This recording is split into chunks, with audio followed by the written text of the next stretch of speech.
नमस्कार, मी रेखाच किचन मध्ये तुम्हा सर्वांचं मनापासून स्वागत करते। सकाळी सकाळी काहीतरी हेल्दी खायचंय पण बनवायला वेळ नाहीये, वेट लॉस करायचंय पण बनवायला वेळ नाहीये, तर अशा वेळी तुम्ही ही रेसिपी नक्की ट्राय करू शकता। आज आपण बघणार आहोत चिया कर्ड पुडिंग।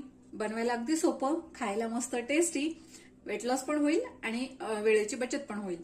सो यासाठी आपल्याला साहित्य काय लागणार आहे, कशा पद्धतीने बनवायचं आहे, चला तर मग बघून घेऊया। सो यासाठी आपल्याला लागणार आहे 150 ग्रॅम दही। तर हे मस्त घरचं असं ताजं दही आहे, तुम्ही डेअरी मधलं दही देखील इथे घेऊ शकता। त्याचप्रमाणे बदामाचे काप, पिस्त्याचे काप। गोडासाठी आपण इथे मधाचा वापर करतोय, कारण आपण ही वेट लॉस साठी जर घ्यायचं असेल तर इथे मधाचा वापर करायचा आहे। तुम्हाला जर असंच पुडिंग म्हणून घ्यायचं असेल तर तुम्ही इथे साखरेचा किंवा गुळाचा वापर करू शकता। तर सीजनल जे आपल्याला फळं आहेत तर त्यापैकी तुम्ही कुठलंही एखादं फळ इथे घेऊ शकता। त्याचप्रमाणे मी हे चिया सीड जे आहेत ते साधारण 1-2 तास इथे पाण्यामध्ये सोक करून घेतलेले आहेत, तुम्ही बघू शकता इथे।